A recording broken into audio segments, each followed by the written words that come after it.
Les fables de La Fontaine, choix de fables intégrales, les classiques Hachette. Fable choisie et mise en vers 1668, livre premier. 1. La cigale et la fourmi. La cigale, ayant chanté tout l'été, se trouva fort dépourvue quand la bise fut venue. Pas un seul petit morceau de mouche ou de vermisseau.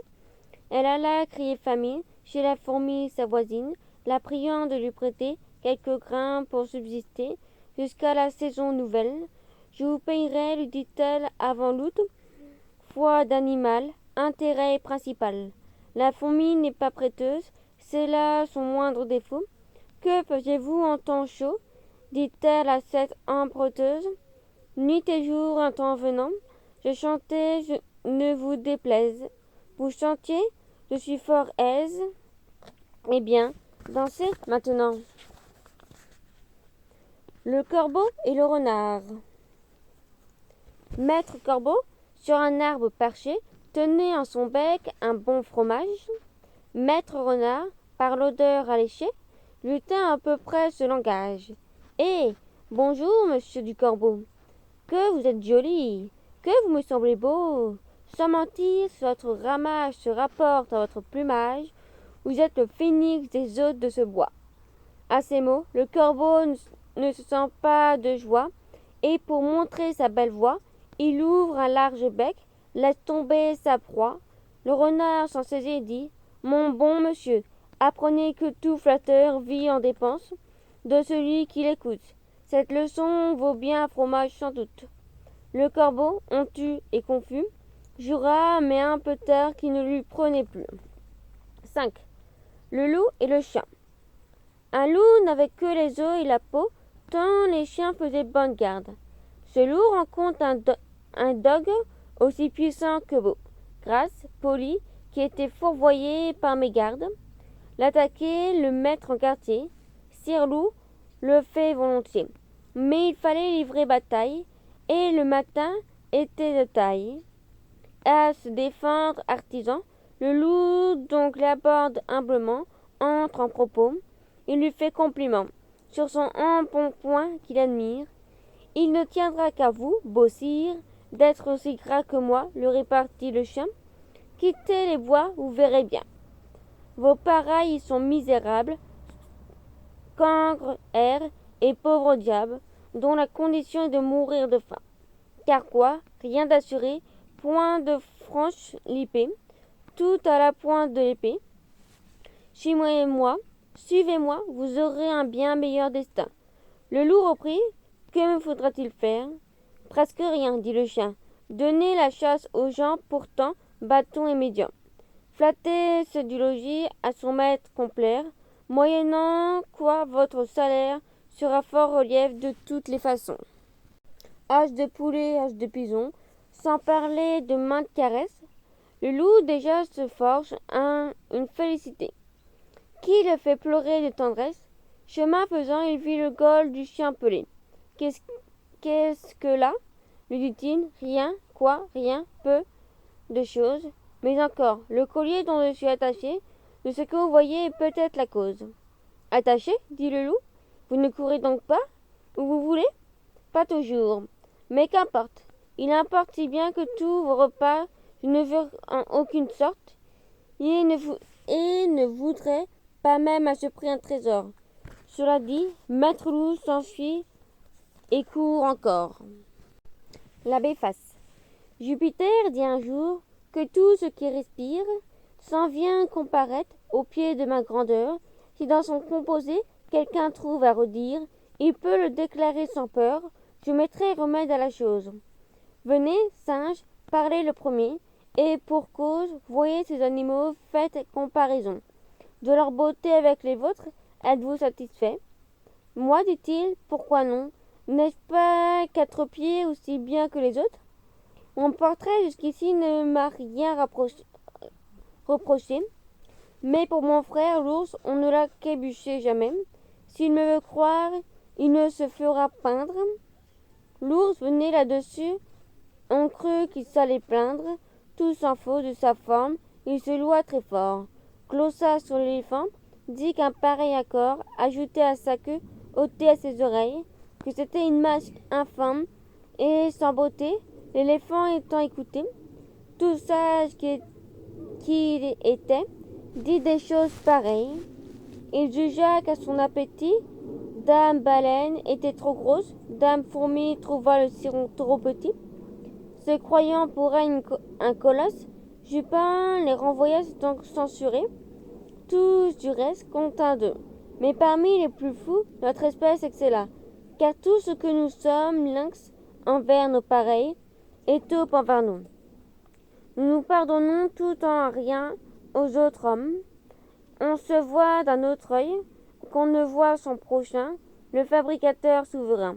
Nous cria Bassasier, tout de même de manière, tous ceux de temps passé et de temps aujourd'hui, il fit pour nos défauts la poche de derrière et celle de vivant pour le défaut d'autrui.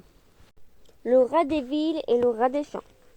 Autrefois, le roi des villes invita le roi des champs, d'une façon fort civile et des reliefs d'ortolance. Sur un tapis de Turquie, le couvert se trouva mis. Je laisse à penser la vie qu'y firent ces deux amis. Le regard fut fort honnête, rien ne manquait au festin, mais quelqu'un troubla la fête pendant qu'ils étaient en train. À la porte de la salle, ils entendirent un bruit. Le rat des villes s'étale, son camarade dessus. Le bruit cesse et on se redite. Rat en compagne aussitôt, et le citadin de dire « Achevons tout notre rôte. » Ça c'est dit, dit le rustique. Demain vous viendrez chez moi. Ce n'est pas que je me pique de tous vos festins de roi, mais rien ne vient m'interrompre. Je mange tout à loisir. Adieu donc, fille du plaisir que la crainte peut corrompre. Le loup et l'agneau. La raison du plus fort est toujours la meilleure. Nous n'allons montrer tout à l'heure. Un agneau se désaltérait dans le courant du don pur. Un loup survint à jeune qui cherchait aventure, et que la faim en ces lieux tirait. Qui te rend si hardi de troubler mon breuvage, dit cet animal plein de rage. Tu seras châtié de ta témérité.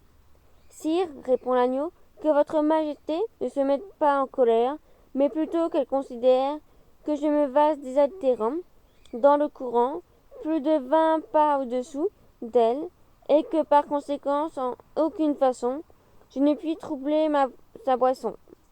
Tu la troubles, reprit cette bête cruelle, et je sais que de moi tu métis l'an passé. Comment l'aurais-je fait si je n'étais pas né, reprit l'agneau, de cet accord ma mère. Si ce n'est toi, c'est donc ton frère. Je n'en ai point, c'est donc quelqu'un des tiens. Car vous ne m'épargnez guère, vous, vos bergers et vos chiens. On me l'a dit, il faut que je me venge, là-dessus au fond de la forêt. Le loup l'emporte et puis le mange, sans autre forme de procès. La mort et le bûcheron. Un pauvre bûcheron, tout couvert de ramée, sous le fex du fagot, aussi bien que des ans, gémissant et courbé, marchait à pas pesants, et tentait de gagner sa chemine enfumée. Enfin, n'en pouvant plus d'effort et de douleur, il met bas son fagot et songe à son malheur. Quel plaisir a-t-il eu depuis qu'il est au monde? En est-il un plus pauvre que la machine ronde? Point de pain quelquefois et jamais de repos. Sa femme, ses enfants, les soldats, les impôts, les créanciers et la corvée lui font d'un malheureux la peinture achevée. Il appelle la mort, elle vint sans tarder, lui demande ce qu'il faut faire. C'est, dit-il, enfin de mener à recharger ce bois, tu ne tarderas guère. Le trépas vient tout guérir, mais ne bougeons d'où nous sommes, plutôt survivre que mourir, c'est la devise des hommes. Le chêne et le rousseau. Le chêne un jour dit au rousseau, vous avez bien sujet d'accuser la nature, un roitelier pour vous et un pesant fardeau. Le moindre vent qui d'aventure fait rider la face de l'eau vous oblige à baisser la tête. Cependant, à mon front, au Caucase pareil, non content d'arrêter les rayons du soleil, brave l'effort de la tempête, Tout vous est écaillon, tout me semble zéphyr. Encore, si vous noisiez à l'abri du feuillage, dont je couvre le voisinage, vous n'auriez pas tant à souffrir, je vous défendrais de l'orage, mais vous naissiez le plus souvent sur les humides bords des royaumes du vent. La nature envers vous me semble bien injuste. Votre compassion, lui répondit l'arbuste, part d'un bon naturel, mais quittez ceci. Les vents ne sont moins qu'à vous redoutables. Je plie, ils n'auront pas. Vous savez, jusqu'ici, contre leurs coups épouvantables, résister sans courber le dos, mais entendant la fin, comme il disait ces mots, du bout de l'horizon, accourent avec furie les plus terribles des enfants que le nord portait jusque-là dans ses plantes. L'arbre tient bon, le rousseau plie, le vent redouble ses efforts et fait si bien qu'il déracine celui de qui la tête au ciel était voisine, et dont les pieds touchaient de l'empire des morts. Le lion et le moucheron. Va-t'en, chétise, insecte excrément de la terre. C'est en ces mots que le lion parlait un jour au moucheron. L'autre lui déclara la guerre. Penses-tu, lui dit-il, que ton titre de roi me fasse peur ni me soucie? Un bœuf est plus puissant que toi, je le mène à ma fantaisie. À peine il achevait ces mots, que lui-même il sonna à la charge, fut le trompette et le héros. Tout d'abord il se met au large, puis prend son temps, fond sur le cou du lion, qui rend presque fou. Le quadrupède écume, et son œil étincelle, il rugit. On se cache, on tremble à l'environ, et cette alarme universelle est l'ouvrage d'un moucheron. Un avorton de mouches, à 100 lieues les harcèle, tantôt pique la Chine, tantôt le muçon, tantôt entre au front d'une assaut. La rage alors se trouve à son fait, monter l'invisible ennemi triomphe et rit de voir. Qui n'est griffe ni dents en la bête irritée, qui de le mettre en sang ne fasse son devoir. Le malheureux lion se déchire lui-même, fit résonner sa queue alentour de ses flancs, batte l'air qui n'en peut, mais, à sa fureur extrême, la fatigue là-bas. Le voilà sur les dents, l'insecte du combat se retire avec gloire. Comme il sonna la charge, il sonne la victoire. Va partout l'annoncer et raconte en chemin l'embuscade d'une araignée. Il y a rencourt aussi sa fin. Quelque chose par là peut être enseigné. Je vois deux, dans l'une et qu'entre nos ennemis, les plus à craindre sont souvent les plus petits. L'autre est qu'un grand périt-tel a pu se soustraire, qui périt par le moindre affaire. Livre deuxième. Le lion et le rat. Il faut autant qu'on peut obliger tout le monde. On a souvent besoin d'un plus petit que soi. De cette vérité, deux fables feront loi, tant la chose en preuve abonde. Entre les pattes d'un lion, un roi sortit de terre assez à l'étourdi. Le roi des animaux, en cette occasion, montra ce qu'il était et lui donna la vie.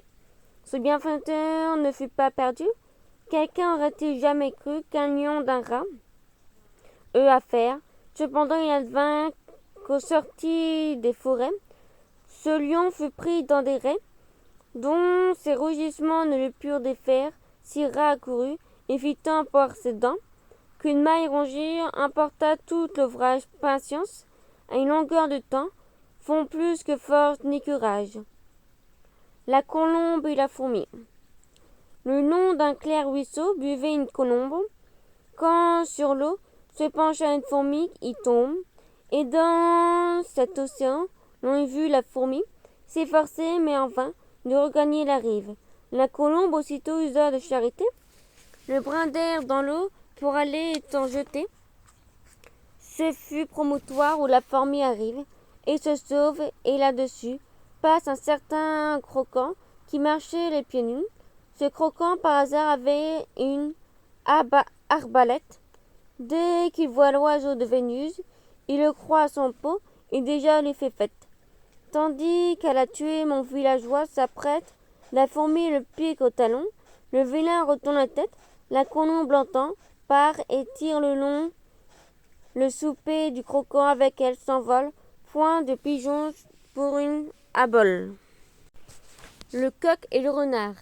Sur la branche d'un arbre était en sentinelle un vieux coq adroit et matois. Frère, dit un renard adoucissant sa voix, rien ne sommes plus en querelle, paix générale cette fois. Je viens te l'annoncer, descends que je t'embrasse. Ne me regarde point de grâce. Je dois faire aujourd'hui 20 postes sans manquer. Les tiens et toi pouvez vaguer, sans nulle crainte à vous affaire. Nous vous y servirons en frères. Faites-en les feux dès ce soir. Et cependant, viens recevoir le baiser d'amour fraternel. Ami, reprit le coq, je ne pouvais jamais apprendre une plus douce et meilleure nouvelle que celle de cette voix, de cette paix, et semer une double joie. De la tenir de toi, je vois deux lévriers qui, je m'assure, sont courriers, que pour ce sujet on renvoie. Ils vont vite et seront tout un moment à nous. Je descends, nous pourrons nous entrebaiser. Tous, adieu, dit le renard. Mais traite et longue affaire, nous réjouirons du succès de l'affaire une autre fois. Le galant aussitôt tire ses crêts, gagne un haut, mal content de son stratagème, notre vieux coq en soi-même se mit à rire de sa peur, car c'est double plaisir de tromper les trompeurs. Livre troisième. Le meunier, son fils et l'âne. J'ai lu dans quelques endroits que Meunier et son fils, l'un vieillard, l'autre enfant, non pas des plus petits, mais garçons de 15 ans, j'ai bonne mémoire, allaient vendre leur renne un certain jour de foire, enfin qu'il fût plus frais et de meilleur débit. On lui liait les pieds, on vous le suspendit, mais cet homme et son fils le portent comme un lustre, pauvres gens, idiots, couple ignorant et ruste. Les premiers qui le vit de rire s'éclata. Quelle farce, dit-il, vous jouez ces gens-là. Le plus un des trois n'est pas celui qu'on pense. Le meunier à ces mots connaît son ignorance. Il met sur pied sa tête et le fait d'étaler l'âne qui goûtait fort, l'autre façon d'aller, sa plainte et son patoise. Le meunier dans la cure et fait monter son fils qui suit d'aventure, pensant trop bon, marchand. Cet objet leur déplut, le plus vieux garçon décria, tant qu'il put, oh là, oh, descendez, que l'on ne vous le dise, jeune homme, et menez laquais la barbe grise. C'est à vous de suivre, au vieillard de monter. Messire, dit le meunier, il vous faut contenter.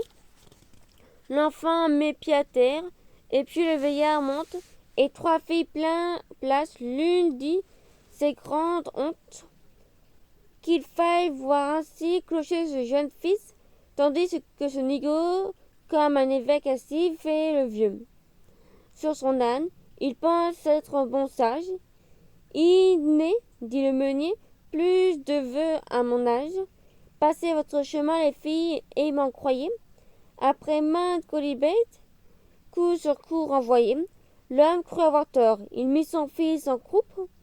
Au bout de 30 pas, une troisième troupe trouve encore à clousser. L'un dit, ces gens sont fous, le boudet n'en peut plus, il mourra sous leur coup. Et quoi? Charger ainsi cette pauvre bourrique? N'ont-ils point de pitié de leurs vieux domestiques? Sans doute qu'à la foire ils vont vendre sa peau. Parbleu, dit le meunier, il est bien fou du cerveau, qui prétend contenter tout le monde, et son père, essayant toutefois, si par quelque manière nous en viendrons à bout. Ils descendent tous deux, l'un se prélasse, marche seul devant eux. Un idam les rencontre et dit, est-ce la mode que Boudet aille à l'aise et Meunier s'incommode? Qui de l'âne ou du maître a fait pour se lasser? Je conseille à ces gens de le faire achasser. Ils usent leurs souliers et conservent leur âne. Nicolas en rebours, car quand il va voir Jeanne, il monte sur sa bête et la chanson le dit. Beau trio de Baudet, le meunier repartit. Je suis âne, il est vrai, je conviens, je l'avoue. Mais que, dorénavant, on blâme, on me loue, qu'on dise quelque chose, qu'on ne dise rien. Je veux faire à ma tête, et le fit bien. Quant à vous, suivez Mars ou l'amour, ou le prince, allez, venez, courez, demeurez en province, prenez femme et baillez en poids, gouvernement, les gens parleront sans doute nullement. Les membres et l'estomac. Je devois, par la royauté, avoir commencé mon ouvrage, à le voir d'un certain côté, Meusé Gaster, et en l'image, s'il y a quelque besoin, tout le corps s'en ressent. De travailler pour lui, les membres se lassant, chacun d'eux résolu de vivre un gentilhomme, sans rien faire et l'égoant, les jambes de Gaster. Il faudrait, disait-il, sans nous, il vécut d'air, nous suons, nous peignons, comme bêtes, nous sommes, et pour qui? Pour lui seul, nous n'en profitons pas, notre soin n'aboutit qu'à fournir ses repas. Chaumont, c'est un métier qu'il veut nous faire apprendre. Ainsi dit, ainsi fait. Les mains cessent de prendre, les bras d'agir, les jambes de marcher. Tous dirent à Gaster qu'il en allait chercher. De leur fut une erreur, dont ils se répandirent. Bientôt les pauvres gens tombèrent en largeur. Il ne se forma plus de nouveau sang au cœur. Chaque membre en souffrit. Les forces se perdirent par ce moyen. Les mutins virent que ceux-ci, qu'elles croyaient oisifs et paresseux, un intérêt commun, contribuaient plus qu'eux. Ceci peut s'appliquer à la grandeur royale.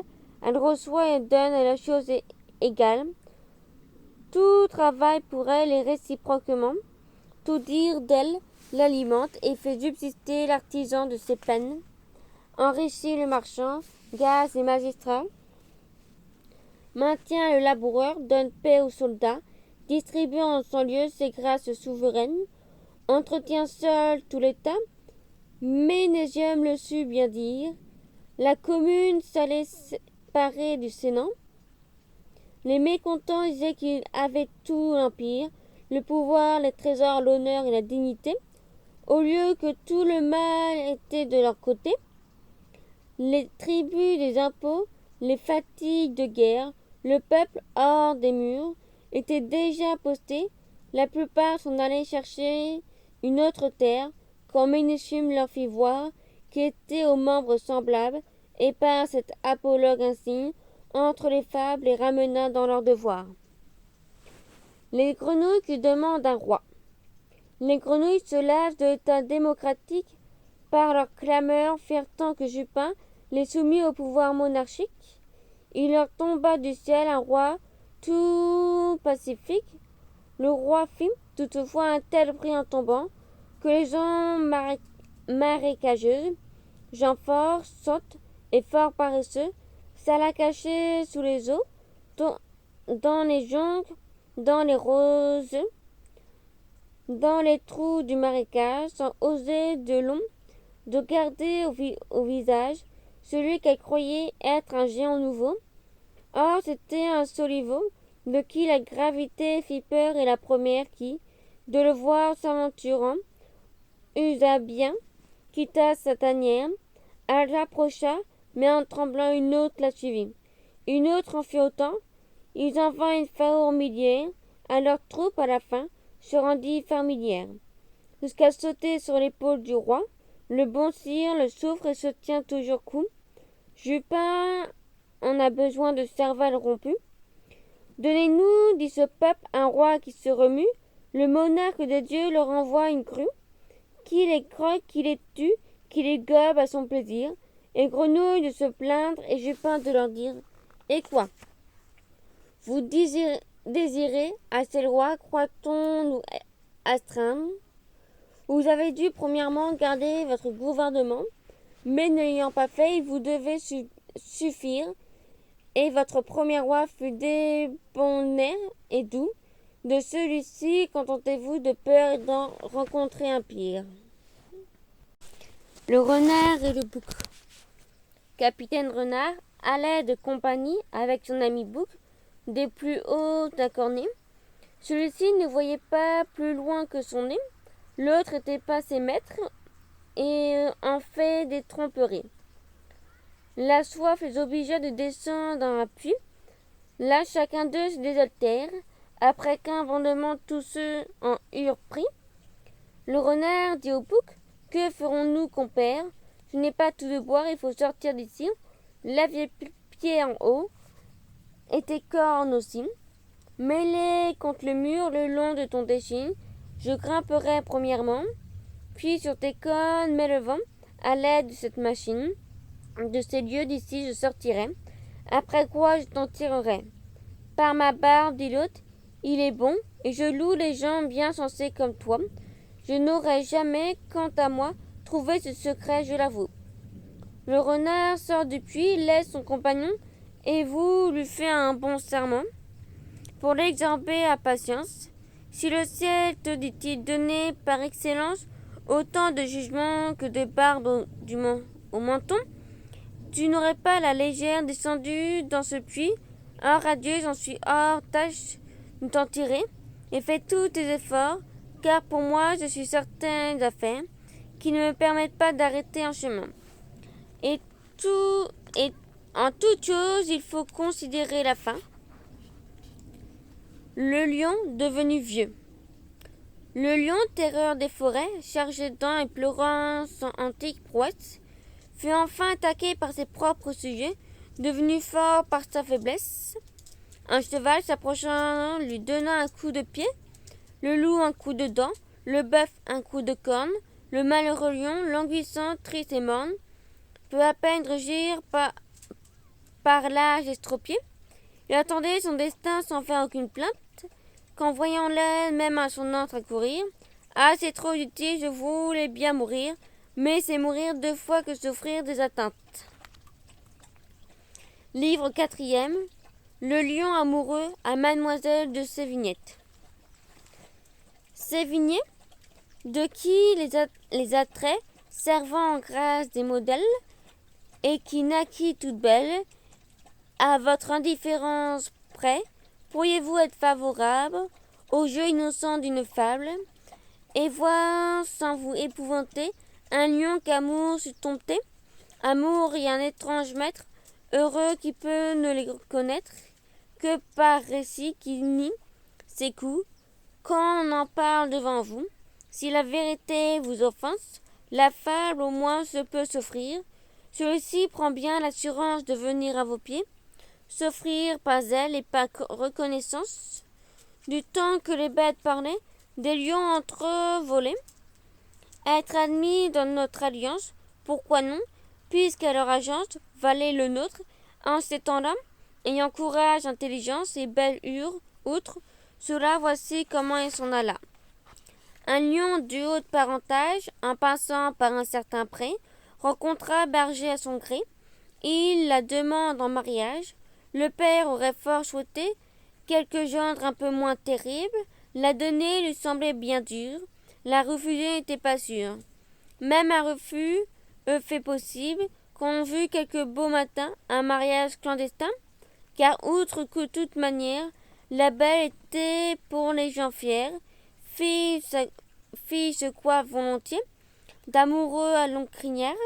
Le père, donc ouvertement, nous en renvoyer notre amante, lui dit, ma fille est délicate, vos griffes la pourront blesser, que vous voudrez la caresser. Permettez donc à chaque patte que vous la rogne, et pour les dents qu'on vous les lime, en même temps vos baisers en seront moins rudes, et pour vous plus délicieuses, car ma fille y répondra mieux, étant sans ces inquiétudes. Le lion consent à cela, toute son âme était aveuglée. Sans dents ni griffes, le voilà, qu'en place démantelé. On lâcha sur lui quelques chiens et il fit fort peu de résistance. Amour, amour, quand tu nous tiens, on peut bien dire adieu prudence. Le combat des rats et des belettes.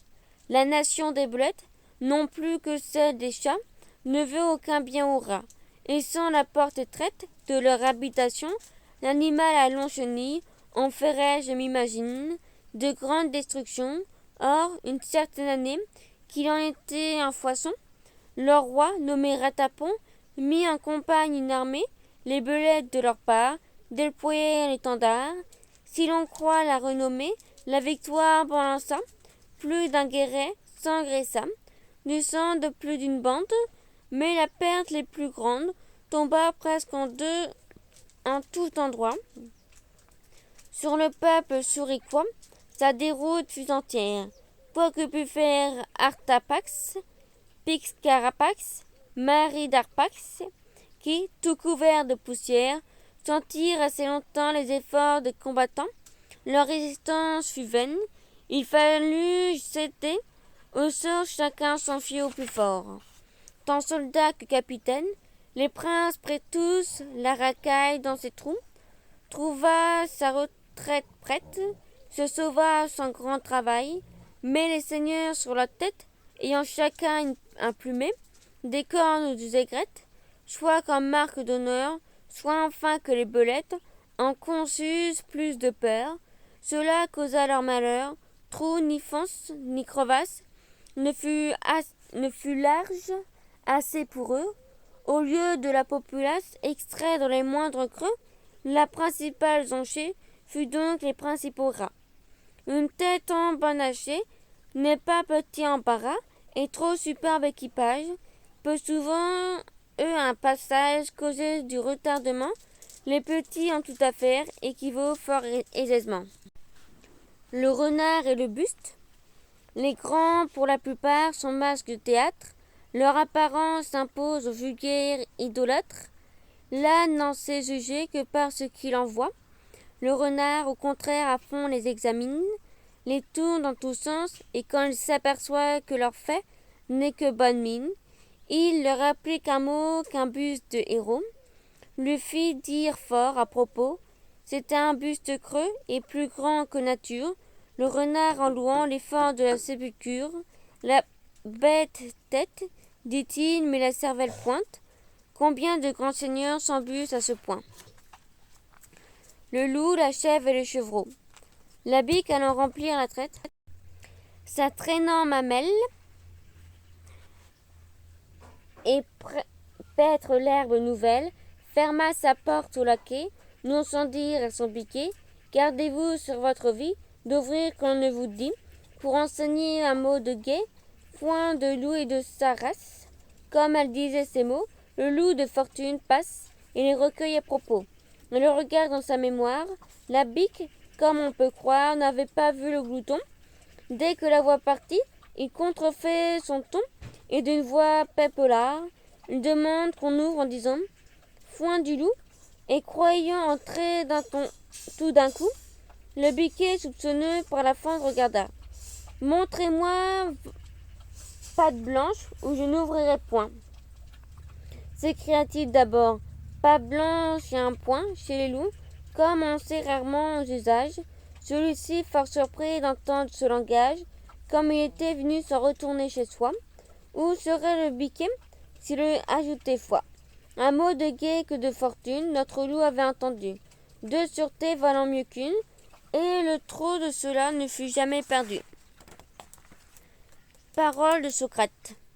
Socrate, un jour, faisant pâtir chacun censurait son ouvrage, n'en trouvait les dedans, pour ne lui point mentir, indigne d'un tel personnage. L'autre blâmait en face, et tout était d'avis que les appartements étaient trop petits, quelle maison pour lui, l'on y tournait à peine, plus au ciel que de vrais amis, telle qu'elle, dit-il, elle put être pleine. Le bon Socrate avait raison de trouver pour cela trop grande dans sa maison. Chacun se dit ami, mais folle qui s'y repose. Rien n'est plus commun que ce nom, rien n'est plus rare que la chose. L'œil du maître. Un cerf, s'étant sauvé dans une étable de bœuf, fut d'abord averti par eux qu'il chercha un meilleur asile.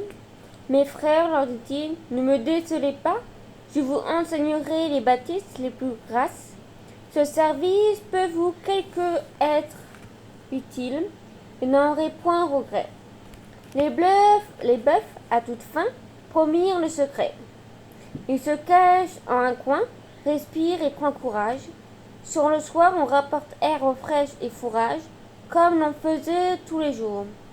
L'on va, l'on vient, les valets vont sans tour, n'attendant même et pas un d'aventure, n'aperçut ni corps, ni ramure, ni cerf, enfin, l'habitant des forêts, rend déjà grâce au bœuf, atteint dans cette étape que chacun retourne au travail de Cérès et trouve pour sortir un moment favorable. L'un des bœufs, ruminant, lui dit: Cela va bien, mais quoi? L'homme au changeux n'a pas fait de revue. Je crains fort pour toi sa venue. Jusque-là, pauvre cerf, ne te vante de rien. Là-dessus, le maître entre et vient faire sa ronde. Qu'est-ce ceci dit-il à son monde. Je trouve bien peu d'herbe en tous ces râteliers.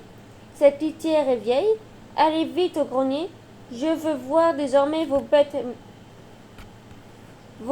mieux soignées. Que coûte-t-il d'ôter toutes ces araignées?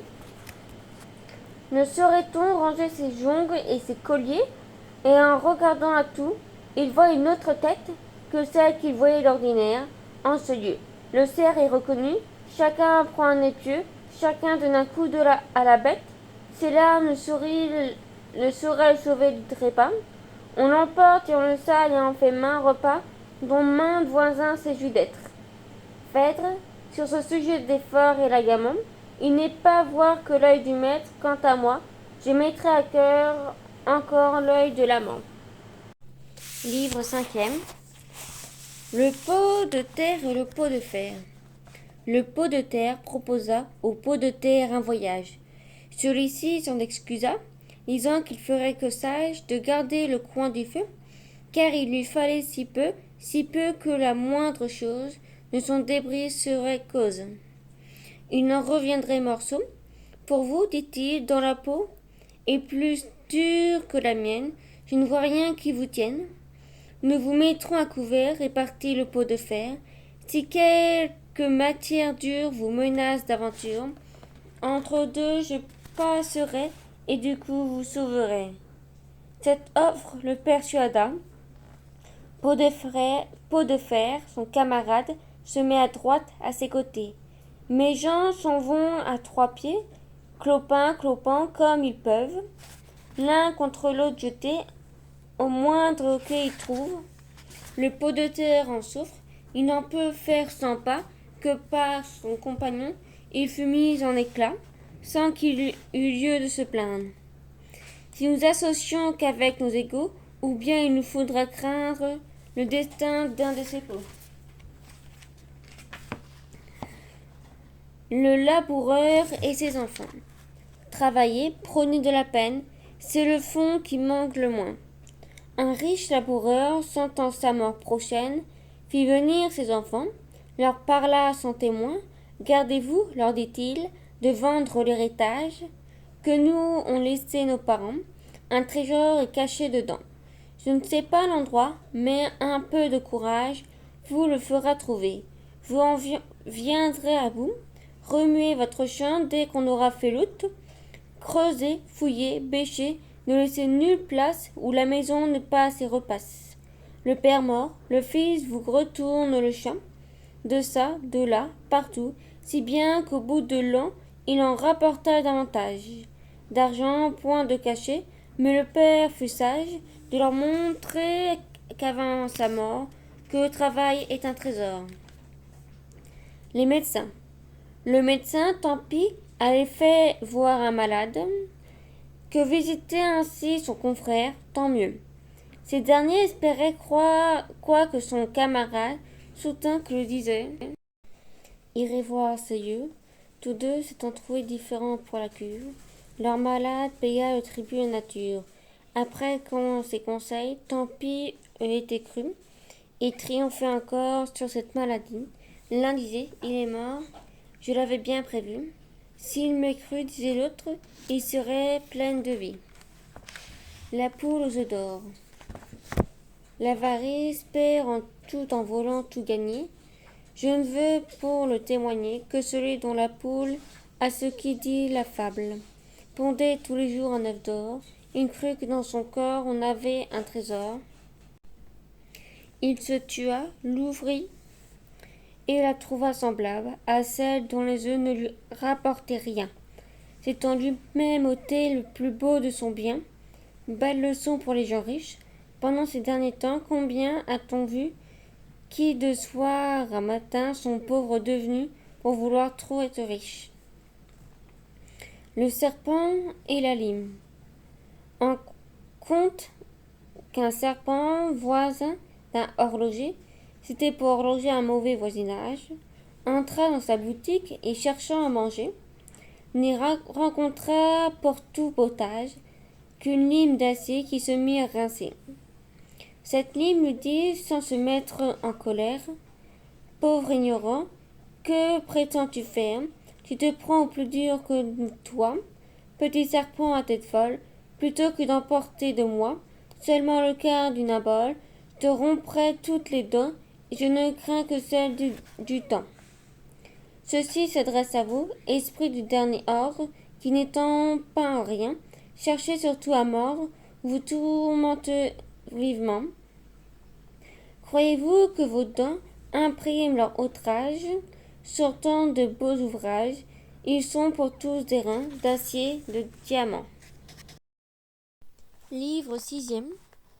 Le cocher, le chat et le souriceau. Un souriceau, tout jeune et qui n'avait rien vu, fut presque pris au dépourvu.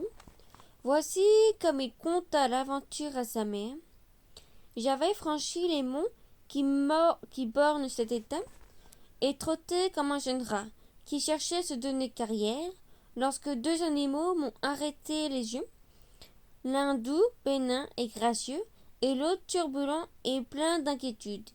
Il a la voix perçante et rude, sur la tête un morceau de chair, une sorte de bras dont il s'élève en l'air, comme pour prendre sa volée. La queue en panache étalée. Or, c'était un cocher dont notre souriceau fit à sa mère le tableau, comme d'un animal venu de l'Amérique. Il se battait, dit-il, les flancs avec des bras, faisant tel bruit et tel fracas que moi qui, grâce au dieu du courage, me pique, en ai pris la fuite de peur, le maudissant de très bon cœur. Sans lui, j'aurais fait connaissance avec cet animal qui m'a semblé si doux. Il est velouté comme nous, marqueté, longue queue, une humble contenance, un modeste regard et pourtant l'œil luisant. Je le crois fort sympathisant avec monsieur les rats, car il a des oreilles en figure et notre pareil. Je l'allais aborder quand, dans son poing plein d'éclat, l'autre m'a fait prendre la fuite. Mon fils, dit la souris, ce doucet est un chat, qui, sous son minois hypocrite, contre toute ta parenté, d'un malin vouloir y porter, l'autre animal, tout au contraire, bien éloigné de nous malfrats, servira quelques jours peut-être à nos repas. Quant au chat, c'est sur nous qui fonde sa cuisine. Garde-toi, tant que tu vivras, de juger les gens sur la mine. Le cerf se voyant dans l'eau. Dans le cristal d'une fontaine, un cerf se mirant autrefois, louait sa bouteille dans son bois, et ne pouvait qu'avec peine s'offrir ses jambes de fuseau, dont il voyait l'objet se perdre dans les eaux. Quelle proportion de mes pieds à ma tête, disait-il en voyant leurs ombres avec douleur. Des taillis au plus haut mon front atteint la fâtre. Mes pieds ne me font point d'honneur, tout en parlant de la sorte. Un limier le fait partir, il tâche à se garantir. Dans la forêt s'emporte, son bois domnégeable ornement, l'arrêtant à chaque moment. Nu à l'office que la nuit rende, il se dédie alors et maudit les présents que le ciel lui fait tous les ans. Nous faisons cas du beau, nous méprisons l'utile, et le beau souvent nous détruit, et le cerf blâme ses pieds qui le rendent agile. Il estime le bois qui lui nuit. Le lièvre et la tortue. Rien ne sert de courir, il faut partir à point. Le lièvre et la tortue sont un témoignage. Gazon, dit-il, que vous n'attendrez point. Sitôt que moi ce but, sitôt êtes-vous sage, répartit l'animal léger. Ma commère, il vous faut burger, avec 4 grains d'élaborer. Sage ou non, je parie encore. Ainsi fut fait, et de tous deux, ont mis près du but des enjeux. Savoir quoi, ce n'est pas l'affaire, ni de quel juge l'un nous convainc. Notre lièvre n'avait que 4 pattes à faire. J'entends de ce qui fait lorsque, près d'être éteint, il s'éloigne des chiens, le renvoie aux calendes, et leur fait arpenter les landes. Ayant, dis-je, du temps de reste pour brouter, pour dormir et pour écouter, d'où vient le vent, il laisse la tortue aller son train de sénateur. Elle part, elle s'évertue, elle se hâte avec lenteur, lui se vantant, méprise une telle victoire, tient la gageure un peu de gloire, croit qu'il y va de son honneur de partir tard, il broute, il se repose, il s'amuse à toute autre chose qu'à la gageure. À la fin, quand elle vit que l'autre touchait presque au bout de la carrière, il prit comme un trait, mais les élans qu'il fit furent vains. La tortue arriva la première. Eh bien, lui cria-t-elle, avais-je pas raison? De quoi vous sert votre vitesse? Moi l'emporter? Et que serait si vous m'emportiez une maison?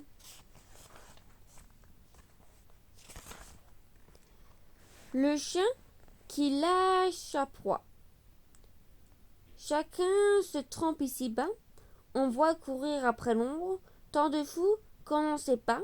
La plupart du temps le nombre. Aux chiens dont parle Ésope, il faut les renvoyer. Ce chien, voyant sa proie en l'eau représentée, la quitta pour l'image et pensa se noyer. La rivière devint tout d'un coup agitée, et tout pied regagna les bords. Il n'inonde ni les bords. Le charlatan. Le monde n'a jamais manqué de charlatans. Cette science de tout temps fut un professeur très fertile. Tantôt l'un en théâtre affronte les chérons, et l'autre affiche par la ville qu'il est un pas Cicéron. Un des derniers se vantait d'être, en éloquence si grand maître, qu'il rendrait d'Icère un badaud, un manant un rustre, un lourdeau. Oui, messieurs, un lourdeau, un animal, un âne, que l'on m'amène un âne renforcé, je le rendrai maître passé, et veut qu'il porte la soutane. Le prince, sur la chose, il manda le rhéteur. J'ai, dit-il, en mon écurie, un fort beau rousin d'Arcadie. J'en voudrais bien un orateur. Sire, vous pouvez tout, reprit d'abord notre homme. On lui donna certaines sommes. Il devait, au bout de 10 ans, mettre son âne sur les bancs. Sinon, il consentait d'être en place publique, guider la harde au col, étranglé, court et net, ayant au dos sa rhétorie et les oreilles d'un baudet. Quelqu'un des courtisans lui dit que la potence, il voulait d'aller voir que, pour un pendu, il aurait bonne grâce et beaucoup de prestance. Surtout qu'il se souvint de faire de l'assistance un discours où son art fait un long étendu, un discours pathétique et dont les formulaires survinrent à cette Cicéron, vulgairement nommé Larron. L'autre reprit, avant l'affaire, le roi, l'âne ou moi, nous mourrons. Il avait raison. C'est folie de compter sur 10 ans de vie. Soyons bien buvants, bien mangeants. Nous devons à la mort de 3 l'un en 10 ans. Livre 7e. Les animaux malades de la peste. Un mal qui répand la terreur, mal que le ciel a sa fureur, inventa pour punir les crimes de la terre, la peste, puisqu'il faut l'appeler par son nom, capable d'enrichir un jour l'Achéron, faisant aux animaux la guerre. Ils ne mouraient pas tous, mais tous étaient frappés. On n'en voyait point d'occupés à chercher le soutien d'une mourante vie, nul mais d'exciter leur envie, ni loup, ni renard, n'épiaient la douce et innocente proie. Les tourterelles se fuyaient, plus d'amour pourtant, plus de joie. Le lion tint conseil et dit: Mes chers amis, je crois que le ciel a permis pour nos péchés cette infortune, que le plus coupable de nous se sacrifiait aux traits du céleste gourou. Peut-être il obtiendra la guérison commune de l'histoire, nous apprend. Quand de tels assistants ont fait de pareils dévouements, ne nous flattons donc point, voyons son indulgence, l'état de notre conscience. Pour moi, satisfaisant, mon appétit glouton, j'ai dévoré force mouton, que m'avait-il fait nulle offense. Mais, même il m'est arrivé quelquefois de manger le berger, je me dévorais donc s'il le faut, mais je pense qu'il est bon que chacun s'accuse ainsi que moi, car on doit souhaiter selon toute justice, que le plus coupable périsse. Sire, dit le renard, vous êtes trop bon roi, vos scrupules vous font voir trop de délicatesse. Eh bien, manger mouton, canaille, sotte, espèce, est-ce un péché? Non, non. Vous leur fîtes au Seigneur, en les croquant beaucoup d'honneur, et quant au berger, l'on peut dire qu'il était digne de tout mot, étant ces gens-là qui, sur les animaux, se font une chimérique empire. Ainsi dit le renard, et flatteur d'applaudir, il nous a trop approfondir, de tigres ni l'ours, ni des ours puissants, les moins pardonnables offenses, tous les gens querelleurs jusqu'au simple matin, à dire de chacun étaient des plus saints, l'âne va à son tour et dit j'ai souvenance quand après de moines passant, la faim, l'occasion, l'herbe tendre et je pense, quelque diable aussi, me poussant, je tendis ce près la largeur de ma langue. Je n'en avais nul droit, puisqu'il faut parler net. À ces mots, on cria à Ro sur le boudet. Un loup, quelque peu clair, prouva par sa harangue qu'il fallait dévouer ce maudit animal, ce pelé, ce galeux, d'où venait tout mal sa peccadille, fut jugé un capandal. Manger l'herbe d'autrui, quel crime abominable! Rien que la mort n'était capable d'expier son forfait. On le lui fit bien voir. Selon que vous serez puissant ou misérable, les jugements de cour vous rendront blanc ou noir. Le héron. Un jour, sur ses longs pieds, allait je ne sais où, le héron, un long bec emmanché d'un long cou.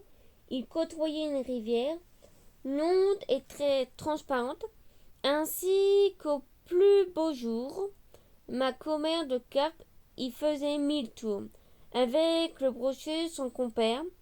Le héron en eût fait aisément son profit. Tous s'approchèrent du bord, l'océan n'avait qu'à prendre. Mais il crut mieux faire d'attendre, qu'il eût un peu plus d'appétit.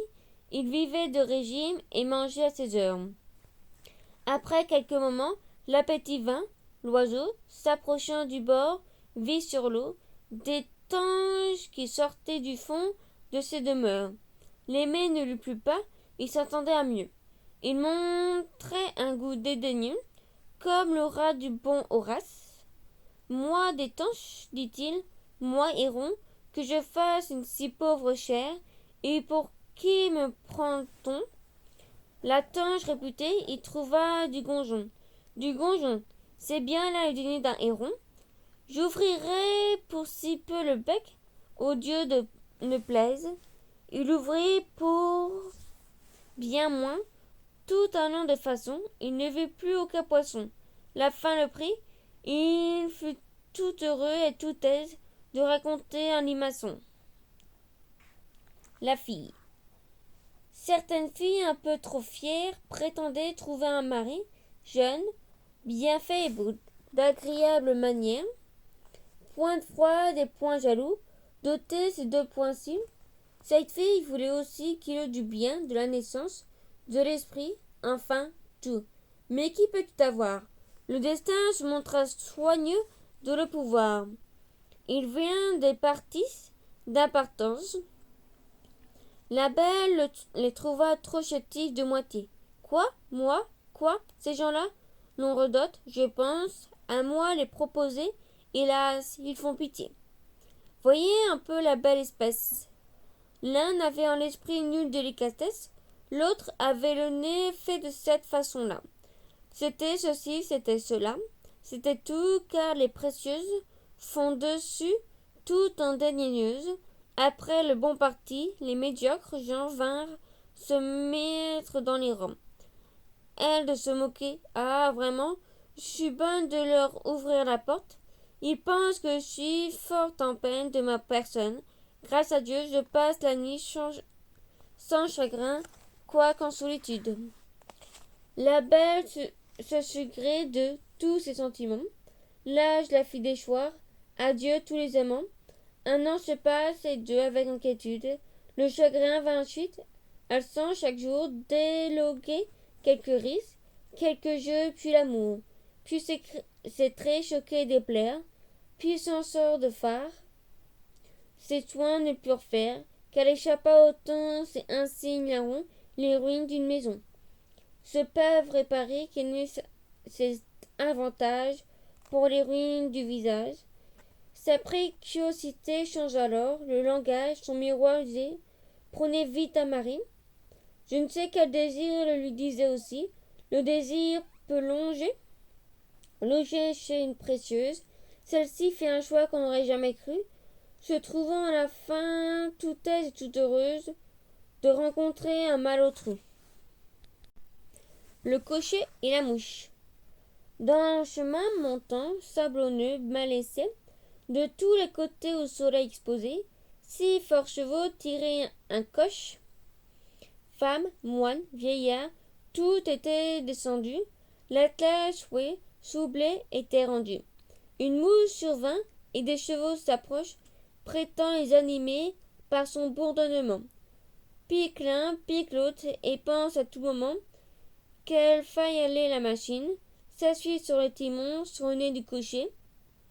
Aussitôt que le char chamine et qu'elle voit les gens marcher, dans son attribut uniquement la gloire, va, vient, fait l'oppressé, il semble que ce soit un sergent de bataille allant à chaque endroit, faire avancer les gens et hâter la victoire. La mouche, en ce commun besoin, se plaint qu'elle agit seule et qu'elle a tous les soins, qu'aucun n'aide aux chevaux à se tirer d'affaire. Le moine disait sans prévière, il prenait bien son temps. Une femme chantait, c'était bien des chansons qu'alors il s'agissait. Dame mouche s'en va chanter à leurs oreilles et fait 100 sottises pareilles. Après bien du travail, le cocher arrive en haut. Respirons maintenant, dit la mouche aussitôt. J'ai tant fait que nos gens sont enfin dans la plaine. Ça, messieurs les chevaux, payez-moi de ma peine. Ainsi, certains gens, faisant les empressés, s'introduisent dans les affaires. Ils font partout le nécessaire et pourtant, importuns, devraient être chassés. La laitière et le pot au lait. Perrette, sur sa tête ayant un pot au lait, bien posé sur un coussinet, prétendait arriver sans encombre à la ville, légère et courte vêtue. Elle allait à grands pas, ayant mis ce jour-là, peut-être plus agile, cotillon simple et souliers plats. Notre laitière ainsi troussée comptait déjà dans ses pensées tout le prix de son lait, en employait l'argent, achetait un 100 d'œufs, faisait triple couvée. La chose allait à bien par son soin diligent. Il m'est, disait-il, facile d'élever des poulets autour de ma maison. Le renard sera bien habile s'il ne m'en laisse assez pour avoir un cochon. Le porc à s'engraisser coûtera peu de soin. Il était qu'enjeu de grosseur raisonnable.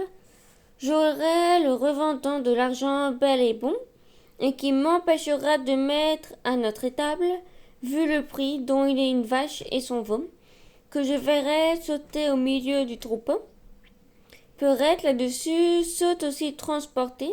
Le lait tombe, adieu vache, adieu veau, cochon couvé, la dame de ses biens, quittant d'un œil mari. Sa fortune ainsi répandue va s'excuser à son mari, à grand danger d'être battu. Le récit en farce, il fut laid. On l'appela le pot au lait. Quel esprit ne bat la campagne, qui ne fit château en Espagne, Picrochole, Perruche, la laitière, enfin tous, autant les sages que les fous, chacun songe en veillant à ne rien de plus doux. Une flatteuse erreur emporte alors nos âmes. tout le bien du monde et nous, tous les honneurs, toutes les femmes. Quand je suis seule, je fais au plus brave un défi. Je m'écarte, je veux détrôner les sophies. On m'alite, roi, mon peuple même. Les diadèmes vont sur ma tête, pleuvant quelques incidents. Fait-il que je rentre en moi-même, je suis gros-jean comme devant. Le chat, la belette et le petit lapin. Du palais d'un jeune lapin, Dame Belette, un beau matin, s'empara. C'est une rusée. Le maître étant absent, celui fut chose aisée. Elle porta chez lui ses pénates. Un jour qu'il était allé faire à l'aurore sa cour, parmi les thym et les rosés, après qu'il ait bouté, trotté, fait tous ses tours, Jeannotte Lapin retourne au souterrain séjour. La belette avait mis le nez à la fenêtre. Ô Dieu hospitalier, que vois-je ici paraître, dit animal chassé du paternel logis. Oh la madame la belette, que l'on déloge son trompette, où je vais avertir tous les rats du pays. La dame au nez pointu répondit que la terre était au premier occupant. C'était un peu sujet de guerre, qu'à logis où lui-même il n'entrait qu'en rampant. Et quand ce serait un royaume, je voudrais bien savoir, dit-elle, quelle loi on a pour toujours fait l'octroi. Et Jean, fils ou neveu de Pierre ou de Guillaume, plutôt qu'à Paul, plutôt qu'à moi. Jean Lapin et les lois, le coutume et l'usage, ce sont dit-il, leurs lois, qui montent de son logis, rendu maître et seigneur, et qui de père en fils, l'ont de Pierre à Simon, puis à moi Jean, transmis le premier occupant. Est-ce une loi plus sage? Ou bien, sans crier davantage, rapportons-nous, dit-elle, à Romanigophis. C'était un chat vivant comme un dévote ermite, un chat faisant la chatomite, un saint homme de chat, bien fourré, gros et gras, arbitre espère sur tous les cas. Jean Lapin pour juge l'agréé, les voiles tous deux arrivés, devant sa majesté fourrée, Grippe Minot leur dit: Mes enfants, approchez, approchez, je suis sourd, les anges sont la cause. L'un et l'autre approcha, ne criant nulle chose. Aussitôt qu'à portée il vit les contestants, Grippe Minot, le bon apôtre, jetant des deux côtés la griffe en même temps, mit les plaideurs d'accord en croquant l'un et l'autre. Ceci ressemble fort au débat qu'ont parfois le petit souverain se rapportant au roi. Livre 8e. Le sauvetier et le financier. Un sauvetier chantait du matin jusqu'au soir, c'était merveilleux. Dès le soir, merveille de l'ouïr, il faisait des passages, plus content qu'aucun des 7 sages. Son voisin, au contraire, étant cousu d'or, chantait peu, dormait moins encore. C'était un homme de finance.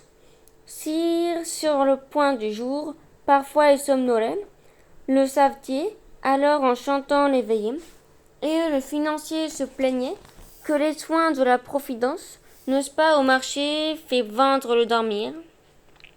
Comme le manger et le boire, en son hôtel il fait venir le chanteur et lui dit: Or ça, sire Gracquois, que gagnez-vous par an? Par an, ma foi, monsieur, dit avec un ton de rieur le gaillard sauvetier. Ce n'est point ma manière de compter de la sorte, et je m'entasse guère un jour sur l'autre. Il suffit qu'à la fin, j'attrape le bout de l'année. Chaque jour amène son pain. Eh bien, que gagnez-vous, dites-moi par journée? Tantôt plus, tantôt moins. Le mal est que jour, le mal est que dans s'entremêle des jours. Qu'il faut chômer et non ruine en fait. L'une fait tort à l'autre, et monsieur le curé, de quelque nouveau saint charge toujours son prône. Le financier rit de sa naïveté, lui dit: Je vous veux mettre aujourd'hui sur le trône, prenez ces 100 écus, gardez-les avec soin, pour vous en servir au besoin. Le chef tigre voit tout l'argent que la terre avait depuis plus de 100 ans, produit par l'usage des gens. Il retourne chez lui, dans sa cave, il enserre l'argent, à sa joie à la fois. Plus de champs, il perdit la voie. Du moment qu'il gagna ce qui cause nos peines, le sommeil quitta son logis. Il eut pour hôte les soucis, les soupçons, les alarmes vaines. Tous les jours, il avait l'œil au guet à la nuit. Si quelque chose faisait du bruit, le chat prenait l'argent. À la fin, le pauvre homme s'en courut chez celui qui ne veillait plus. Regardez-moi, lui dit-il, mes chansons et mon somme, et reprenez vos 100 écus. Le pouvoir des fables. Dans Athènes, autrefois, peuple vain et léger, un orateur, voyant sa patrie en danger, courut à la tribune et d'un art tyrannique, voulant forcer le cœur dans une république, il parla fortement sur le commun salut. On ne l'écoutait pas. L'orateur recourut à ces figures violentes qui savent exciter les âmes les plus lentes. Il fit parler les morts, donna dès qu'il put. Le vent emporta tout, personne ne s'émut. L'animal en tête frivole, étant fait à ses traits, ne daignait l'écouter. Tous regardaient ailleurs, et l'on vit s'arrêter à ses combats d'enfants, et point à ses paroles. Que fit les enragueurs? Il prit un autre tour. Cérès commença-t-il, faisait voyage un jour, avec l'anguille et l'hirondelle. Un fleuve les arrête, l'anguille en nageant, comme l'hirondelle en volant, le traversa bientôt. L'assemblée un instant cria tout d'une voix, et Cérès, que fit-elle? Ce qu'elle fit, un prompt courroux, l'animal d'abord contre vous. Quoi? Des contes d'enfants sont peuple d'embarras, et du péril qui les menace, le seul compte entre les Grecs, ils négligent les faits. Que ne demandez-vous ce que Philippe fait? À se rapproche l'assemblée, par l'apologue réveillé, se donne entière à l'orateur, le trait des fables en eut l'honneur. Nous sommes tous d'Athènes à ce point, et moi-même, au moment où je fais cette moralité, si Podane m'était compté, j'y prendrais un plaisir extrême. Le monde est vieux, dit-on, je le crois. Cependant, il le faut assumer encore comme un enfant. Les deux amis. Deux vrais amis vivaient au Monomotapa. L'un ne possédait rien qui n'appartint à l'autre. Les amis de ce pays-là valent bien, dit-on, ceux d'une autre. Une nuit que chacun s'occupait au sommeil et mettait à profit l'absence du soleil, un de nos amis sort du lit en alarme et court chez son intime, éveille les valets. Morphée avait touché le seuil de ce palais. L'ami couché s'étonne, il prend sa bourse, il s'arme, vient trouver l'autre et dit: il va arriver peu de courir quand on sort. Vous me paraissiez l'homme à mieux user de temps destiné pour le somme. N'auriez-vous point perdu tout votre argent au jeu? En voici. S'il vous est venu quelque querelle, j'ai mon épée. Allons, vous ennuyez-vous point de coucher toujours seul. Une esclave assez belle était à mes côtés. Voulez-vous qu'on l'appelle? Non, dit l'ami, je n'ai ni l'un ni l'autre point. Je vous rends grâce à ce zèle. Vous m'êtes en dormant un peu triste apparu. Je crains qu'il ne fût vrai. Je suis vite accouru. Je maudis songe et on la cause. Le torrent et la rivière. Avec un grand plaisir, un grand fracas, un torrent tombait des montagnes. Tout fuyait devant lui. L'horreur suivait ses pas. Il faisait trembler les montagnes. Nul voyageur n'osait passer. Une barrière si puissante, un seul vit des voleurs, et, se sentant pressé, il mit entre eux et lui cette onde menaçant. Ce n'était que menaces et bruit sans profondeur. Notre homme enfin n'eut que la peur. Ce succès lui donna courage, et les mêmes voleurs le poursuivant toujours. Il rencontra sur son passage une rivière dont les cours, image d'un sommeil doux, paisible et tranquille, lui fit croire d'abord ce trajet fort facile. Point de bord escarpé, un sable pur et net. Il entre et son cheval le met, à couvert des valeurs, mais non de noms noirs. Tous deux au Styx allèrent boire, tous deux à nager malheureux, allèrent trouver au séjour ténébreux bien d'autres fleuves que les nôtres. Les gens sombris sont dangereux, il n'en est pas ainsi des autres. Livre 9e. Le dépositaire infidèle. Grâce aux filles de mémoire, j'ai chanté des animaux, peut-être d'autres m'auraient acquis moins de gloire. Le loup aux langues des dieux parle aux chiens dans mes ouvrages, les bêtes à qui mieux. Ils font divers personnages, les uns fous, les autres sages, de telle sorte pourtant que les fous vont l'emportant, la mesure en est plus pleine. Je mets aussi sur la scène des trompeurs, des scélérats, des tyrans et des ingrats, mainte imprudence, pécores, force, sottes, force flatteur. Je pourrais y joindre encore des légions de menteurs. Tout homme ment, dit le sage, s'il ne mettait seulement que les gens du bas étage, on pourrait aucunement souffrir ce défaut aux hommes, mais que tout temps que nous sommes, nous mentions, grands et petits. Si quelques autres l'avaient dit, je soutiendrais le contraire, et même qui mentirait, comme Ésope et comme Homère, un vrai menteur ne serait. Le doux charme des mensonges, par le bel art inventé, sous les habits du mensonge, nous offre la vérité. L'un et l'autre a fait un livre que je tiens digne de vivre, sans fin et plus, s'il se peut, comme eux ne ment pas qui veut. Les deux pigeons. Deux pigeons s'aimaient d'amour tendre. L'un d'eux, s'ennuyait au logis, fut assez fou pour entreprendre un voyage au lointain pays.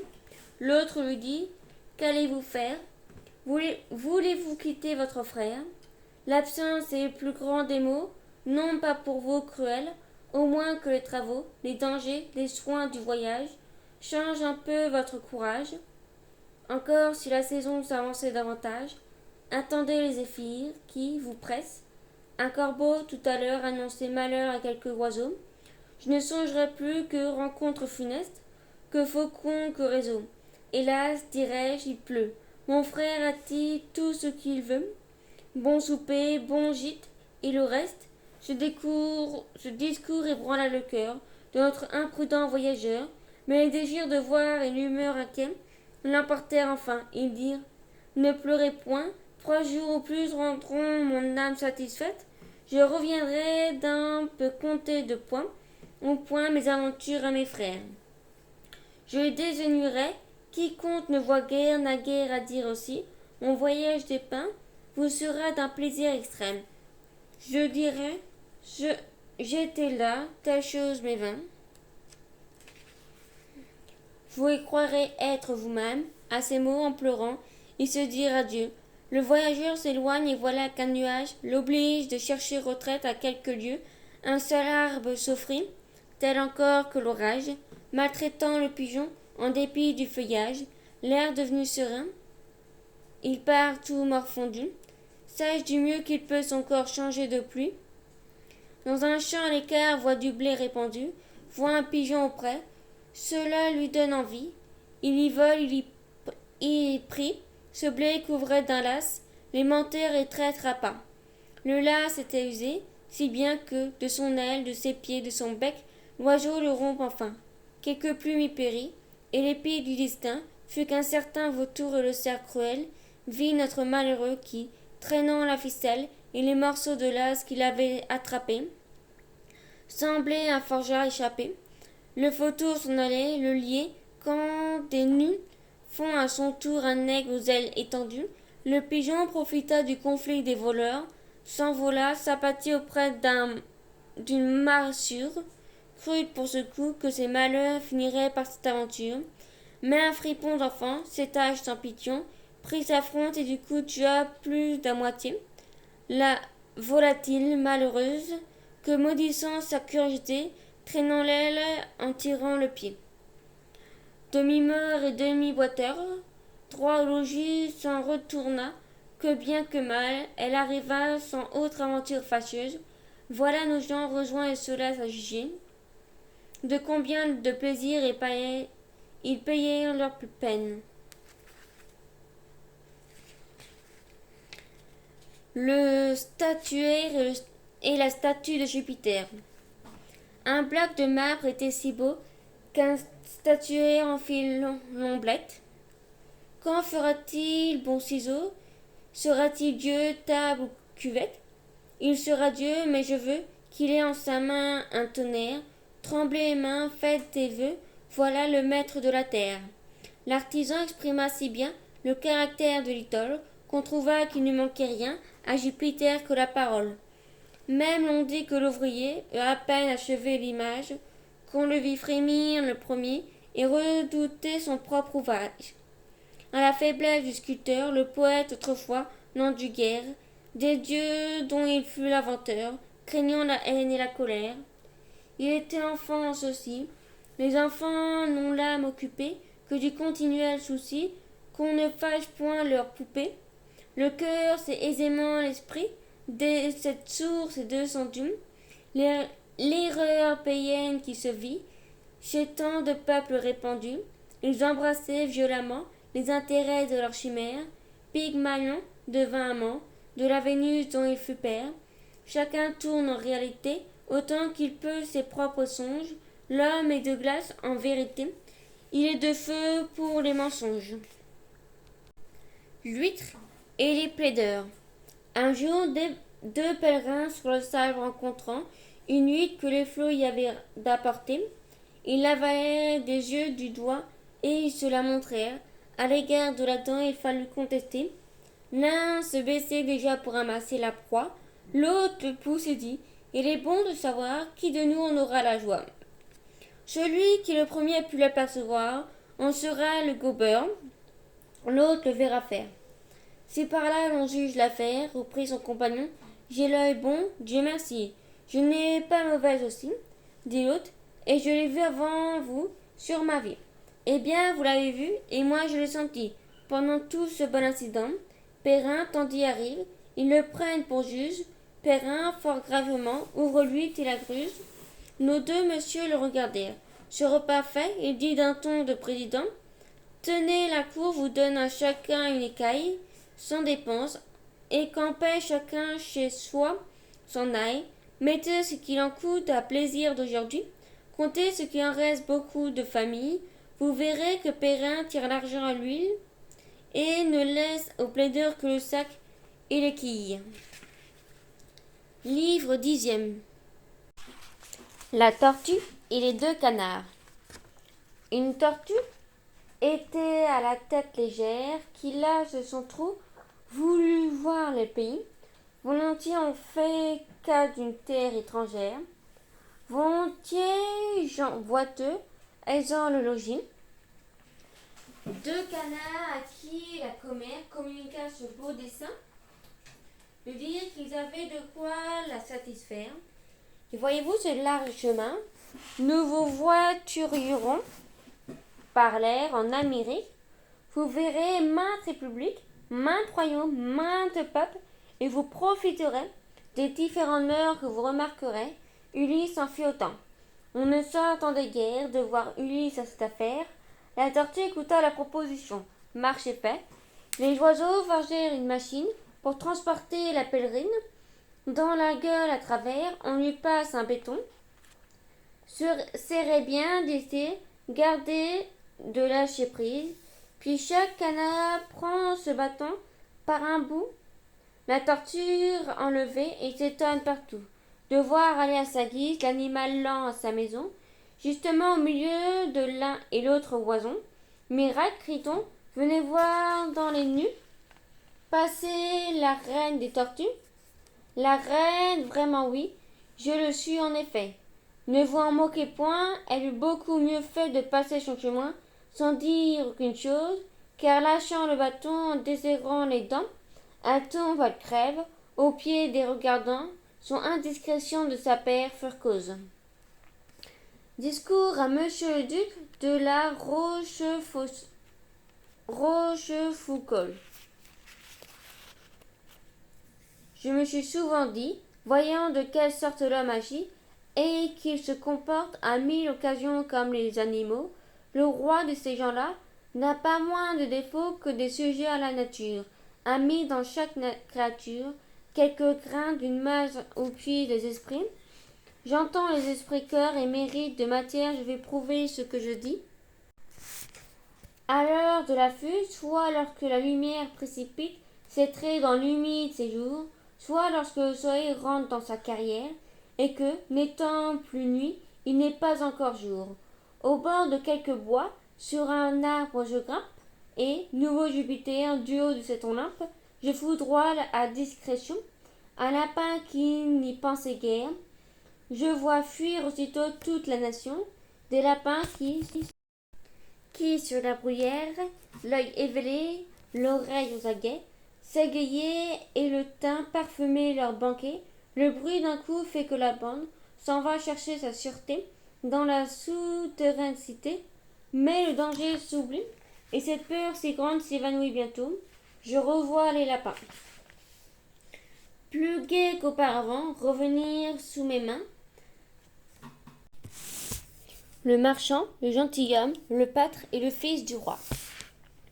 4 chercheurs de nouveaux mondes, presque nus, échappés à la fureur des ondes, en trafiquant un noble, un pâtre, un fils du roi.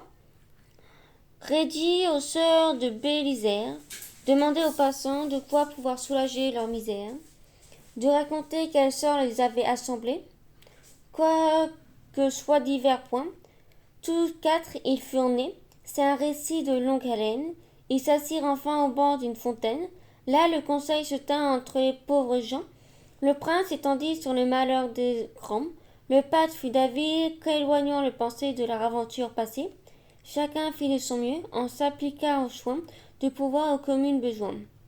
Les plaintes fusatiles guérit-elle son homme. Travaillons, c'est de quoi nous mener jusqu'à Rome. Un pâtre ainsi parlait, croit-on, que le ciel n'est donné qu'aux têtes couronnées, de l'esprit et de la raison, et que dans tout berger, comme le tout mouton, les connaissances soient bornées. L'avis de celui-ci fut d'abord trouvé bon pour les 3 échoués au bord de l'Amérique. L'un savait l'arithmétique, autant par mois, dit-il. J'en donnerai leçon, j'enseignerai la politique, reprit le fils de roi. Le noble poursuivit. Moi je sais le blason, j'en veux tenir école. Moi si, divers l'Inde, on eut dans tout, dans l'esprit, la sotte vanité de ce zarzon frivole. Le pâtre dit. Ami, vous parlez bien, mais quoi? Le mois à 30 jours, jusqu'à cet échange, gênerons-nous par voir fou? Moi me donner une espérance, belle mais éloignée, et cependant j'ai faim. Qui pourvoira de nous au dîner de demain? Ou plutôt sur quelle assurance fondez-vous, dites-moi, le souper d'aujourd'hui? Avant tout autre, c'est celui dont il s'agit. Votre science est courte là-dessus. Ma main y suppléera. À ces mots, le pâtre s'en va dans un bois. Il fit des fagots dans la ventre pendant cette journée et pendant la suivante, empêcha d'une longue jeûne à la fin, ne fit tant qu'ils allassent là-bas exercer leur talent. Livre 11e. Le songe d'un habitant de Mogol. Jadis, certain Mogol vit un songe à vizir au champ élysien, possesseur d'un plaisir, aussi pour qu'infini tant au pré qu'en durée, le même songeur vit à une autre contrée un ermite entouré de feu, qui touchait de pitié même les malheureux. Le cas parut étrange et contre l'ordinaire. Minos, sans ces 2 morts, semblait s'être mépris. Le dormeur s'éveilla tant il fut surpris. Dans son songe pourtant, soupçonnant du mystère, il nous fit expliquer l'affaire. L'interprété lui dit « Ne vous étonnez point, votre songe a du sens, et si j'ai sur ce point, à qui tout soit peu d'habitude, c'est à vie des dieux, pendant l'humain séjour, c'est vizir quelquefois, aller faire sa course. Si j'osais ajouter un mot à l'interprète, j'inspirerais si l'amour de la retraite, elle offre à ses amants des biens sans embarras, bien purs présents du ciel qui naissent sous les pas. Le vieillard et les 3 jeunes hommes. Un octogénaire plantait, pas encore de bâtir, mais planté à cet âge, disait trois jouvenceaux, enfants du voisinage. Assurément il radotait, car, au nom des dieux, je vous prie, quel fruit de ces labeurs pouvez-vous recueillir? Autant qu'un patriarche, il vous faudrait vieillir. À quoi bon charger votre vie, dessein d'un avenir qui n'est pas fait pour vous? Ne songez désormais qu'à vos erreurs passées. Tout cela ne convient qu'à nous. Il ne convient pas à vous-même. Repartit le vieillard, tout établissement vient tard et dure peu. La main des parcs blêmes, de vos jours et des miens se joue également. Nos termes sont pareils par leur courte durée. Qui de nous, de clarté de la voûte azurée, d'induire le dernier? Est-il aucun moment qui vous puisse assurer d'un second seulement? Mes arrière-neveux me devront cet ombrage. Eh bien, défendez-vous aux sages, de se donner des soins pour le plaisir d'autrui. Cela même est un fruit que je goûte aujourd'hui. J'ai pour jouir demain et quelques jours encore. Je puis enfin compter l'aurore. Plus d'une fois sur vos tambours, le vieillard eut raison. L'un des trois jouvenceaux se noya dès l'apport, allant à l'Amérique. L'autre, afin de montrer aux grandes dignités, dans les emplois de Mars, servant la République, par un coup imprévu, vit ses jours emportés. Le troisième tomba d'un arbre que lui-même y voulut hanter, et pleurait du vieillard, et grava sur leur marbre ce que je viens de raconter. Livre 12e. Les deux chèvres.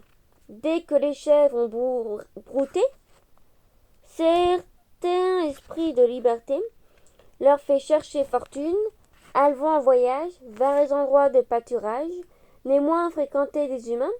Là, s'il y a quelques lieues sans route et sans chemin, un rocher, quelques monts pendant un précipice, ces dames vont promener leurs caprices. Rien ne peut arrêter cet animal grimpant. Deux chèvres donc s'émancipant, tous deux ayant pattes blanches, quittèrent le bas pré, chacune de sa part, l'une vers l'autre, allaient pour quelque bon hasard. Un ruisseau se rencontre, et pour bon une planche, deux belettes à peine auraient passé le front sur ce pont. D'ailleurs, l'onde rapide et le ruisseau profond devaient faire trembler de peur ces Amazones. Malgré tant de dangers, l'une de ces personnes pose un pied sur la planche et l'autre en fait autant. Je m'imagine voir avec Louise, la grande Philippe, quatre qui s'avancent dans l'île de la conférence. Ainsi vont s'avancer pas à pas, nez à nez, nos aventurières qui, tous deux étant fort fiers, vers le milieu du pont ne se voulurent pas, l'une et l'autre céder. Elles avaient la gloire de compter dans leur race, à ce qu'il dit l'histoire. L'une, certaine chèvre, en mérite sans père, dont Polyphène fit présente à Galatée, et l'autre la chèvre Amaclée, pour qui fut nourri Jupiter. Faute de reculer, leur chute fut commune, tous deux tombèrent dans l'eau. Le vieux chat et la jeune souris. Une jeune souris de peu d'expérience crut fléchir un vieux chat, implorant sa clémence et payant de raison le raminographie. Laissez-moi vivre, une souris, de ma taille, de ma dépense, est-elle en charge en ce logis? Affamerai-je, à votre avis, l'hôte et l'hôtesse à tout leur monde? D'un grain de blé je me nourris, une noix me rend toute ronde. À présent je suis maigre, attendez quelque temps, réservez ce repas à monsieur vos enfants. Ainsi parlait au chat la souris attrapée. L'autre lui dit, tu t'es trompé, est-ce à moi que l'on tient des semblables discours? Tu gagnerais autant de parler à des sourds, chat et vieux pardonnez, cela n'arrive guère. Selon ces lois, descend là-bas, meurt et va-t'en, tant de ces pas harangués. Les sœurs Fulandières, mes enfants trouveront assez d'autres repas. Il tint parole. Le juge abrite d'hospitalier et le solitaire. 3 saints également jaloux de leur salut, portés d'un même esprit, tentés à même but, ils s'y prirent tous trois par-dessus des routes diverses, et tout chemin voit Rome, ainsi nos concurrents, crurent pouvoir choisir le chantier différent, l'un touché des soucis, des longueurs de traverse, quand à panache on voit un procès attaché, s'ouvrit de les juger sans récompense aucune, peu soigneux d'établir ici-bas sa fortune, depuis qu'il est des lois, l'homme pour ce péché se condamne à plaider la moitié de sa vie. La moitié, les trois quarts et bien souvent le tout. Le conciliateur crut qu'il viendrait à bout de guérir cette folie et détestable envie. Le second de nos saints choisit les hôpitaux de je la loue et le soin de soulager ses maux, et une charité que je préfère aux autres, les malades d'ailleurs, étant tels que les nôtres, donner de l'exercice aux pauvres hospitaliers, chagrin, impatience, se plaignant sans cesse, il y a pour tel et tel un soin particulier. Ce sont ses amis, ils nous laissent. Ces plaints n'étaient rien au prix de l'embarras, où se trouva réduit l'impointeur du débat. Aucun n'était content la sentence arbitrale, à nul des deux ne convenait, jamais le juge ne tenait, à leur gré la balance égale, de semblables discours réputés l'empointeur, ils courent aux hôpitaux, va voir leur directeur, tous deux ne recueillant que plaintes et que murmures, affligés et contraints de quitter ces emplois, vont confier leur peine en silence des bois, là, sous d'âpres rochers, près d'une source pure, lieu respecté des vents, ignoré du soleil, ils trouvent l'autre saint, lui demanda conseil. Il faut, dit leur ami, le prendre de soi-même, qui mieux que vous sait vos besoins. Apprendre à se connaître est le premier des soins, qu'impose à tout mortel la majesté suprême. Vous êtes-vous connu dans le monde habité? L'un l'on ne peut qu'au lieu plein de tranquillité, chercher ailleurs ce bien, une erreur extrême. Tremblez l'eau, voyez-vous, agitez celle-ci, comment nous verrons-nous? La vaste une épaisse nuage, qu'aux effets de cristal nous faisons d'apposer. Mes frères, dit le saint, laissez-la reposer, vous verrez alors votre image, pour vous mieux contempler, demeurez au désert, ainsi parla le solitaire, il fut cru l'on suivît ce conseil solitaire. Ce n'est pas qu'un emploi ne doive être souffert, puisqu'on plaît et qu'on meurt et qu'on devient malade. Il faut des médecins, il faut des avocats. Ces secours, grâce au Dieu, ne nous moqueront pas. Les honneurs et le gain, tout me le persuade. Cependant, on s'oublie à ce commun besoin, où vous, dans le public, emporte tous les soins, magistrats, princes et ministres, vous que doivent en troubler mille accidents sinistres, que le malheur abat, que le bonheur corrompt, vous ne vous voyez point, vous ne voyez personne. Si quelque bon moment ces pensées vous donnent, quelque flatteur vous interrompt. Cette leçon sera la fin de cet ouvrage. Puisse-t-elle être utile au siècle à venir? Je la présente au roi, je la propose aux sages. Par où saurais-je mieux finir? Fin.